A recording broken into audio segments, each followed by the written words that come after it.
Taylor et Ridge continuent de se rattraper. Elle reconnaît que certaines choses ont changé depuis son départ et que d'autres n'ont pas changé du tout. Les choses sont très froides entre eux alors qu'ils parlent et rient, ce qui amène Taylor à admettre qu'elle va probablement rester un moment. Cela rend Ridge extrêmement heureux.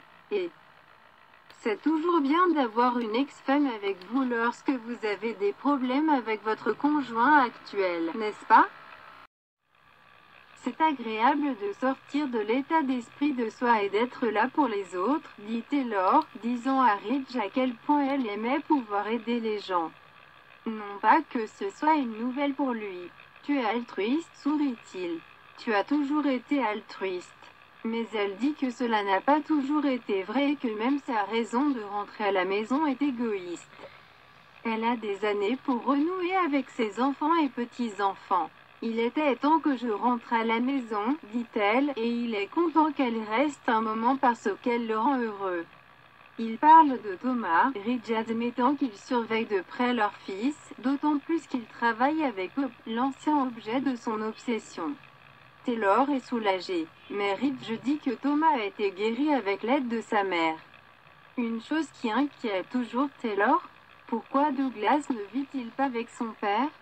Cela m'inquiète qu'il vive chez Brooke avec Hope, entouré de tous ces Logan à un âge si impressionnable. Ridge dit que Douglas voit Thomas tout le temps. Mais Taylor dit sagement que voir son père n'est pas la même chose que vivre avec lui. Thomas et Steffi discutent du fait que leur mère est de retour et de l'enthousiasme de Taylor à l'idée de sortir avec ses petits-enfants, dont Douglas. Juste avertissement, dit Steffi. Elle voit les gâtés pourris. Thomas dit à quel point c'est formidable qu'après tant d'années de séparation, ils soient tous au même endroit. Steffi dit qu'elle ne pense pas que leur mère et leur père se soient croisés et qu'elle ne parlera pas à Ridge du retour de Taylor. Au lieu de cela, elle laissera maman décider quand se révéler. Étant donné que ce sera un moment important.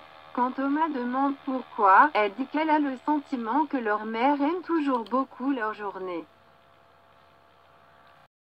Discutant du fait que Taylor l'a aidé à résoudre ses problèmes, Thomas dit qu'il est utile d'avoir un pied dans la famille. Malheureusement, il semblerait que le médecin n'ait pas réussi à se soigner. Surtout en ce qui concerne les problèmes de cœur, Thomas et Steffi s'accordent à dire qu'à un certain niveau, leur maman aime toujours leur papa.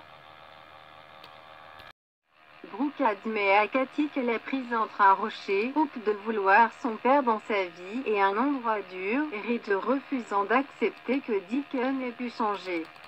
Mais après avoir lu certaines des lettres que Deacon a écrites à Hope, Brooke est convaincu qu'il est vraiment déterminé à être un bon père. Il veut juste une place dans la vie de sa fille, dit-elle. Cathy réfléchit à nouveau à la façon dont elle et ses sœurs voulaient grandir, c'était l'amour et l'attention du père qui les avait abandonnés. Cela a demandé beaucoup de travail quand il est revenu dans nos vies, se souvient Cathy, mais maintenant nous avons eu une relation avec lui que je ne changerai pour rien au monde. Et Hope, dit-elle, mérite la même opportunité. Nous savons ce que c'est que d'avoir envie d'un parent absent, déclare Cathy. Brooke admet que dans le passé, elle était en colère contre Deacon pour ne pas être là pour Hope. Savoir qu'il pouvait la blesser sans hésiter et a été difficile. Mais si ses parents disparus reviennent et veulent vraiment faire amende honorable, dit Cathy. Alors ne devrait-il pas avoir la chance? Les sœurs conviennent que ce serait merveilleux si Hope pouvait retrouver son père dans sa vie. Se tournant à nouveau vers des temps plus sombres. Ils se souviennent de toutes les fois où ils ont manqué d'avoir leur père là-bas. Puis se souviennent de leur défunt frère Storm. Pauvre Stormy, hoche la tête Brooke.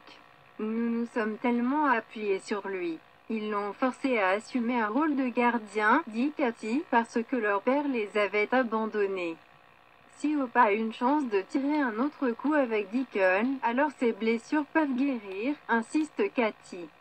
ajoutant que Brooke ne devrait laisser personne ou quoi que ce soit se mettre en travers de son chemin, s'il est prêt à être un père pour Hope et un grand-père pour ses enfants.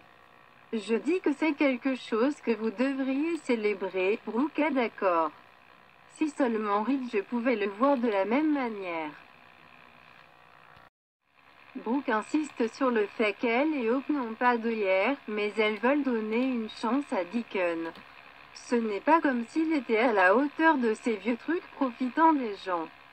Dit-elle. Les choses ne manquent pas, ajoute-t-elle en riant. Cathy affirme qu'en famille, il n'est jamais trop tard. Comment pouvons-nous ne pas soutenir Hope dans cela? Elle demande. Elle a une seconde chance avec son père. Brooke est d'accord, disant qu'elle ne veut pas qu'elle-même et Ridge soit la raison pour laquelle Hope n'a pas de relation avec Deacon. Quand il s'agit de famille, résume Cathy, le pardon n'est jamais faux. Au chalet, Deacon passe, admettant à Hope qu'il a vu que la voiture de son mari n'était pas là. Même s'il y a était à la maison, Hope dit que son papa est toujours le bienvenu chez elle. Lorsque Deacon exprime ses regrets pour les années perdues, Hope dit qu'ils n'ont pas à regarder en arrière.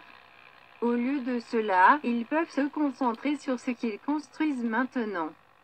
Deacon apprécie la chance que lui donne sa fille et Brooke, sachant ce que leurs conjoints respectifs ressentent à propos de la situation.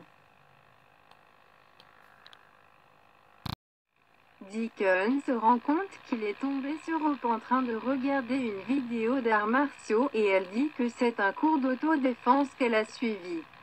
Qui savait? Nous avons autre chose en commun, déclare le diacre. Connaissant une ou deux choses sur les arts martiaux, il lui propose de lui apprendre une ou deux choses. Taylor insiste sur le fait qu'elle ne veut pas causer de problème à Ridge et Brooke, et, notant son tressaillement pas trop subtil, demande s'il y a peut-être déjà des problèmes au paradis. Elle fait marche arrière rapidement, déclarant qu'elle n'aurait pas dû y aller. Mais Ridge souligne qu'elle l'a toujours connu mieux que quiconque, quelque chose que je suis sûre que Brooke aimerait l'entendre dire, avant d'admettre qu'il y a quelque chose sur lequel Brooke et moi ne pouvons pas être d'accord. En apprenant que Deacon est de retour en ville, Taylor offre bien sûr immédiatement son soutien. Taylor et Ridge finissent par partager un câlin. Tout comme Steffi et Thomas entrent pour assister au moment.